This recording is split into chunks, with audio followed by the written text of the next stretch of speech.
I'd like to now invite our final keynote speaker of the day to the stage here. Megan Baker is with the Green Building Institute. She's the Vice President of Engagement. Some of you may know the program, certification program they run, the Green Globes program. So we're happy to have her. She comes from Denver, so thank you for traveling to be with us today, and I'll get your presentation ready. Good afternoon, everyone. Thank you so much, Cyclone Energy, for having me today. Appreciate it. The opportunity to be here and talk to you all about data centers. We'll continue the conversation here. I actually first have a word cloud, so I want everybody to take their phones out if you have them handy. We're going to do a word cloud. So if you type in menti.com in your browsers, and then the code is 2133-8941. Gonna get a little audience participation here. What are the first couple of words? You can put 1, 2, 3, multiple, but I'd love to start seeing what everybody's thinking here. I'm gonna walk around today. Not gonna stand at the computer. All right, and just so that I have an understanding of who's all in the audience today, have we had folks that have been working on data center projects here in the room? Yeah? Okay. Cool, I should definitely get a picture of this. I will be able to save this and report back, but this is, seems like we've got quite a mix of things here, but this is super helpful. All right, so I want to start off by painting the picture just sort of where we're at right now, right? We are very much entering what we're calling a fifth industrial revolution, and the global weighted average of data center vacancy rate fell by over 2% in the first quarter of 2025, down to 6.6%. So what do we typically do when we see low vacancy rates? What do? We build, right? So since the global demand of data center power is obviously going to continue with the growth of data centers, we will probably be seeing rates around 16% annually increase from 2023 to 2028, which is knocking on our door, right? That's not too far away. And this number is going to reach likely 130 gigawatts by 2028, which will represent about 3% of the total global electricity consumption. And that number seems massive, but to put it into perspective, that's about 97 million homes all running at the same time. That's a lot of energy, right? And so at the beginning of the year, there were about 11,400 data centers worldwide. 5,400 of those were in the United States. And so we're about 50% of the global data centers here in the United States, the majority of those being in Northern Virginia, as we know to be data center row.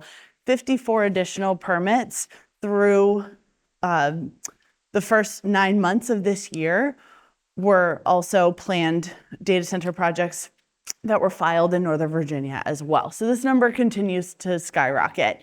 Chicago, Atlanta, Phoenix are all pretty much tied for second, third, fourth place. But obviously you're seeing a lot of data center growth here in this area. But then we're seeing our primary markets continue to grow, but we're also seeing a ton of emerging markets, secondary and tertiary markets continuing to grow, and data centers obviously popping up all over the place. I had the great pleasure and opportunity of being at the NREL office a couple of weeks ago.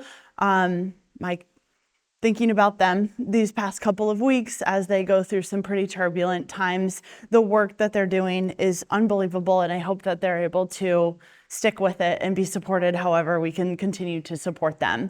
This is one of the maps that they shared with us at this data center tour.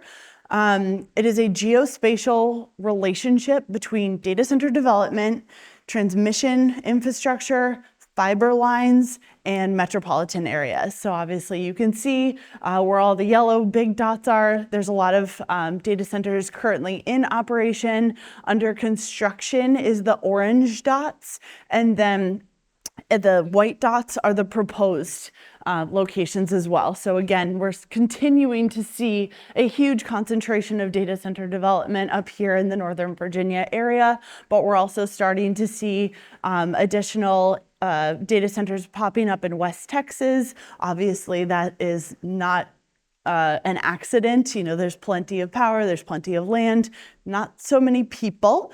I have very grave concerns about Abilene, Texas, swelling to double its size right now and people not being able to afford their homes. But working with a number of our clients in order to make them thinking about the labor component of what this does when a new data center enters a market. And then we're continuing to see lots of development in the Phoenix area, although a lot of our clients are really starting to heavily really look at colder climates, right? Because obviously when they're not in such hot areas, you don't have to cool them as much. So besides the fact that there is a pretty significant sales tax abatement in Arizona, we are probably not going to see that type of development because it's simply not sustainable. The power is not there. It will not continue to be there. And Phoenix will probably throw up their hands and say, we're done here at some point. So what does this mean in terms of the environmental footprint? It's big, right? It's significant. So we want to make sure that all of the work that we're doing here is impactful. And people have approached GBI, people have approached me, my own parents have approached me saying, why you care deeply about sustainability? Why are you involved in this market? And the reason is because I want to be part of the solution, not ignoring the problem, right? So these are coming. Again, we're part of this fifth industrial revolution. They're coming, they're going to be here.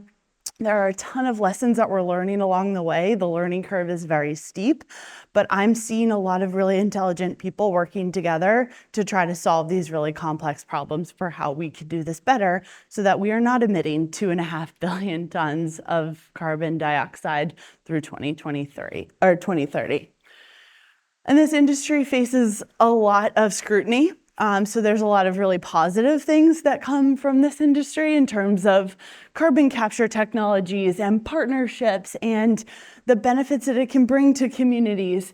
And then, the impact to renewables. Like, this industry very much cares about renewables, whether it's from the perspective of environmental impact or from just redundancy and reliable energy sources. It has to be part of the mix, and the industry recognizes that. So there are some pretty impressive advancements that are being made in the renewable energy space to continue to power the data centers. Obviously, we see the alternative, right, too. We see, that communities are up in arms and don't want the data centers there. There's, a fire could be extremely detrimental to very sensitive information, systems going down, hackers, like all these things that we see. So it's understandable that we have a very sort of complicated relationship and perspective with this industry.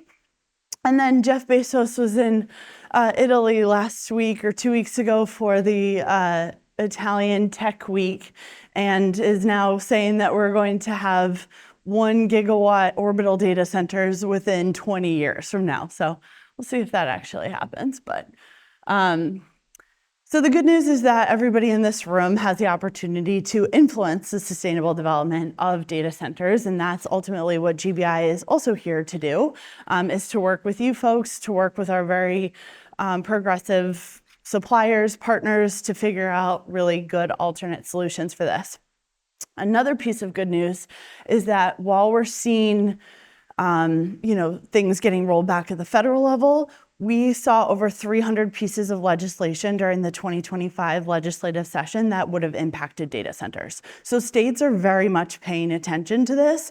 And I hesitate to say in no state, but in very few states is it just the Wild West, where they're just opening it up and saying, build, build, build, we don't care, no requirements. All of these states have something to the effect of we need to be paying attention to energy efficiency, whether it's coming from a we have climate goals perspective or we have constituents that are going to be affected by this. It all kind of meets in the same place.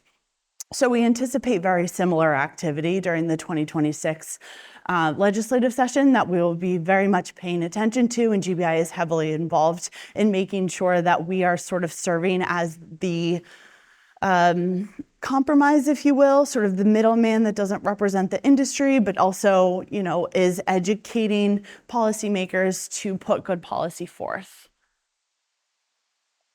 So some of the portfolio-wide sustainability considerations that we are tracking and that our clients are implementing, obviously it's a wide variety of things that we can be looking at.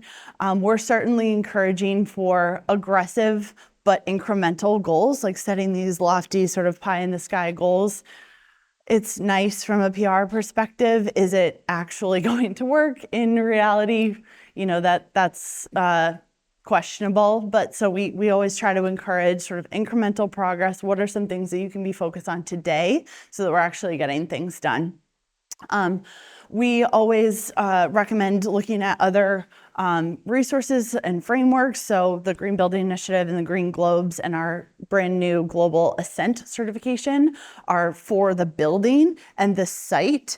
But we recognize that obviously a lot of the energy consumption comes from what's inside the building. So we are working with a couple of partners. The iMasons, the Infrastructure Masons Climate Accord has developed with leaders in the industry, people from Microsoft, people from Google, kind of developed this maturity model, which allows data center owner operators to start sort of being much more involved in the supply chain and really encouraging a decarbonized supply chain. So that's a really good resource to check out. And then the Global Electronics Council, they've had the EPEAT certification for products for quite some time, but they just pretty recently released a certification for servers as well. So we're incorporating those types of frameworks into the Green Globe certification to make it more streamlined for data centers to be certifying. Because we want them doing something. We certainly always encourage an integrated design team, but also an integrated operationals team as well. Like not just having the sustainability team sitting in an office, the ops team, focused on running the building, and them kind of just talking to each other and asking for information and having that be it. Open dialogue, getting everybody at the table so that sustainability can't be something that's crossed off the list when times, get crunched in terms of budgets and schedules and things like that. If everybody's at the table, everybody feels like they have some ownership in this. Optimizing operation maintenance planning, of course, to extend the service life. GBI doesn't advocate to replace systems before they've reached end of life. Like we very much want to continue to keep those, but making sure the right procedures are in place, having trainings, avoiding short-lived materials in high areas of use, and prefabrication as well. We have a number of clients that are leveraging that construction practice as well. So site selection is super important in terms of not only where you putting the site, but also obviously what's around, or where you're putting the building, but what's around it as well. So we certainly, obviously the most sustainable data center is the one that's never built. So we're hoping that we can see some good adaptive reuse. One of the things that I'm personally really passionate about is trying to advocate for policy that would incentivize brownfield and adaptive reuse projects to make those pencil much better than they do today. That's a common theme that I hear when on the road talking to data centers, construction teams, is it doesn't pencil. And so we have to make it so that it does. And that will also kind of open up the doors for communities to say, oh, that was a dilapidated site that was an eyesore, and this is a positive contribution to the community. Renewable energy feasibility, obviously, I mentioned, is a huge component of the power mix to make these things run. The orientation, making sure that they're optimized in terms of daylighting when you can. Obviously, there are some security restrictions around that, but not having the building get too hot from the sun, and then. For energy efficiency, kind of similar strategies, bringing your own power and data centers serving as microgrids. We're seeing this quite a bit in Europe, that they're allowing for development, but they're making the data centers actually be kind of self-sufficient and actually give power back to the grid in times of high demand. And always, having building management systems that are smart and integrated and can alert people for any issues that there are. So optimizing the cooling efficiency, and then it was just talked about hot aisle containment, liquid direct to chip cooling, and immersion cooling. It's nice that we now have strategies sort of in place that are being used at scale. We don't have to heat or cool the entire building now. We don't have to cool, the top layer of the building. We can just cool right to racks. And then obviously I probably don't need to preach about this to this group here, but data collection, right? We can't be making these decisions without understanding sort of the full picture. So we're always advocating for energy models and performing life cycle analyses to make sure that we're not just paying attention to first costs, but what is, the overall impact of certain products. So our clients are getting really good at that. And then in terms of material selection and sourcing, there are so many opportunities for us to make better informed decisions looking at products that have third-party certifications and EPDs, reuse of materials whenever possible, selecting low carbon materials. A lot of our clients, particularly Microsoft, is very interested in low carbon concrete options, but we also have clients now that are Amazon, I think, is one of them, that are looking at building with CLT globally, which is exciting. So some lower carbon materials. And then there really have been there's been an interest in this. So this isn't just something that, the environmental groups are kind of looking at and being concerned about. There are folks that are embedded within these companies that are also very interested in this.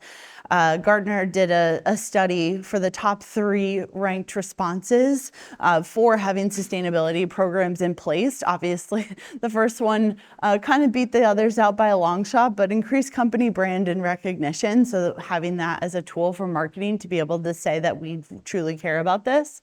Improved resource efficiency, which obviously we know affects the bottom line as well, and improved customer satisfaction and engagement. So we're seeing more of our clients that we're working with saying that their end users are also pursuing sustainability metrics and have goals in place in order to do that. So they're coming to their clients saying, we need this building that we're going to be occupying or that we're going to be purchasing to be more sustainable, resilient, and efficient. And just a sort of brief introduction to the Green Building Initiative of who we are. So we are an international nonprofit who is dedicated to improving the built environment's impact on climate and society. We certify all different types of commercial real estate, and we have certified nearly 1 billion square feet of commercial real estate to date. We have a suite of tools, including the GBI Ascent program that I just mentioned that we just soft launched in Europe about 3 weeks ago. And we have the Green Globe's whole building certification. We have our Journey to Net Zero program. We're actually hosting a decarbonization learning lab here in Chicago. My team will be here hosting a half-day event with JLL Chicago that we'll be talking about decarbonization strategies. We'll also be talking about, the importance and communicating with clients. And then we'll actually be offering the opportunity to step away with your Journey to Net Zero expert credential as well. So that's the newest professional credential in our suite. So just kind of wanted to plug for that since most of you are local. And then just in terms of sort of why we're doing this and how it's helpful to data centers is that GBI is known for its support and client services. So we assign a dedicated GBI project manager. We have a proprietary online questionnaire, which is all of the criteria turned into a question set so that you know at any given time where you stand. It's not a black box in terms of your progress. With the certification, you would never come out at the other end not being in a position where you couldn't certify. Being in a situation where you weren't eligible for certification. And then it obviously demonstrates accountability. So that's one of the big reasons that we're doing so much work at the state and local level as well, is because states don't necessarily want to reinvent the wheel, nor should they. So it's easier for them to just be able to point to whole building certifications that are multi-attribute and that are being consistently updated, which Green Globes is the implementation of an ANSI standard. So we're essentially always in continuous maintenance in that program. I'd encourage you all to check out our participation section of our website if you're interested in volunteering. We have a consensus body as well as subcommittees as well. So all different types of disciplines, SMEs participate in the creation of Green Globes criteria. And then in terms of speed to market, the data center industry in particular is moving very quickly. So they don't want to necessarily wait 12 to 18 months to get a final certificate. So they would have that within 4 to 6 weeks of the final site walkthrough, as opposed to having to wait a long time. And then Green Globes is included in a number of state and local regulations and incentive programs too. These are the states for data centers that currently have policies in place, whether they're tax abatements or requirements that involve Green Globe certification. Illinois actually has 2 of them. One is for the buildings, one is more for quantum computing equipment, but Green Globes is listed in both of those. So we've done a number of projects here for data centers. Just kind of an overview of some of the different environmental assessment areas within Green Globes for new construction. As you can see, we have 6 different environmental assessment areas. So I mentioned, multi-attribute, holistic certification, looking at a number of these things. And the reason we're able to certify so many data centers is because we're not super prescriptive in the way that we say you must do sustainability. We offer a number of pathways for them, any type of commercial real estate, to be able to select what makes the most sense for them. So for energy performance, for example, under new construction, there are 6 different pathways. They're all industry recognized standards, and you can choose which one makes the most sense for your project.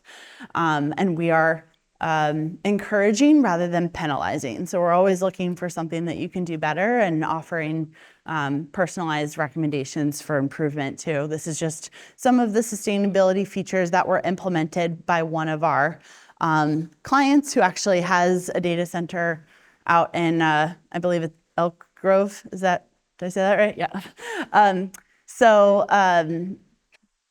They consistently score very high. So they're very much paying attention to this.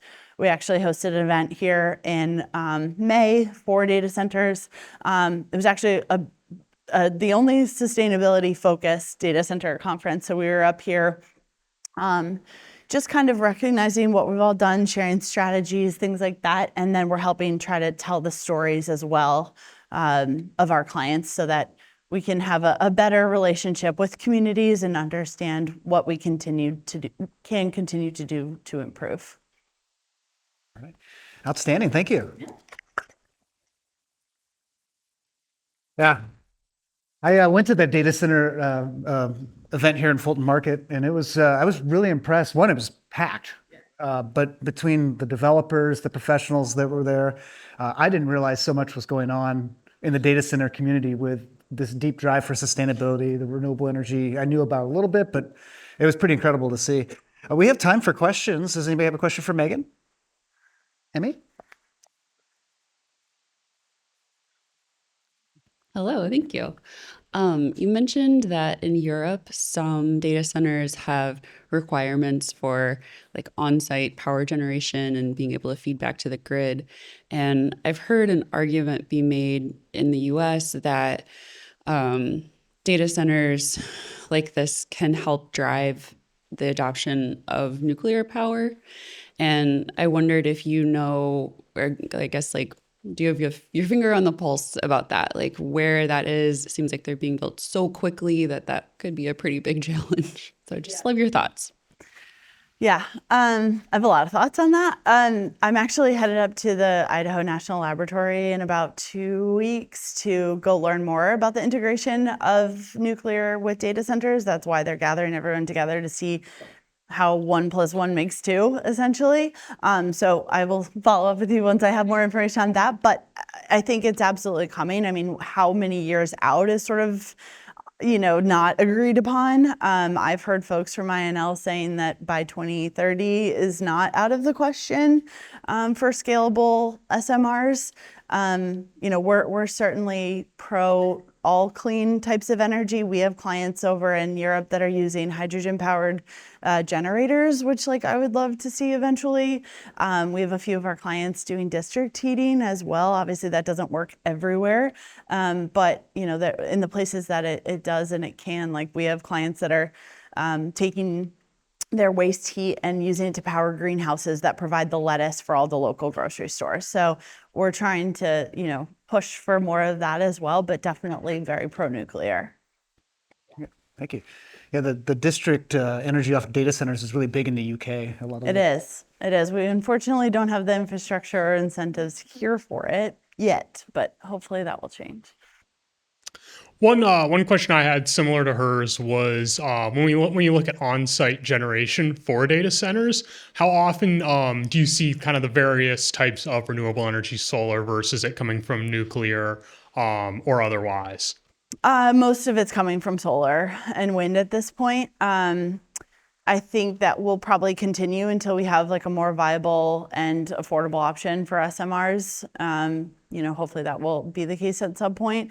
The sort of initial feedback that we were getting out, I was actually in Las Vegas for a data center conference the same week that RE Tech Plus was happening, and I was asking them what were their thoughts about just no pun intended, but the energy in the room, and everybody was very excited about the upgrades and progress being made with battery storage. So I think that that's going to continue to, to progress. And I think that data centers will continue to want to use that as an option as well.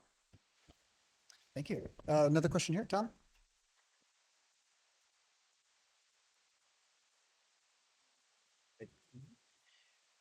There's a storm brewing right here in Chicago, and it's quantum computing. And it's my understanding if that pans out the way many people think it will, it's going to render data centers as we know them obsolete.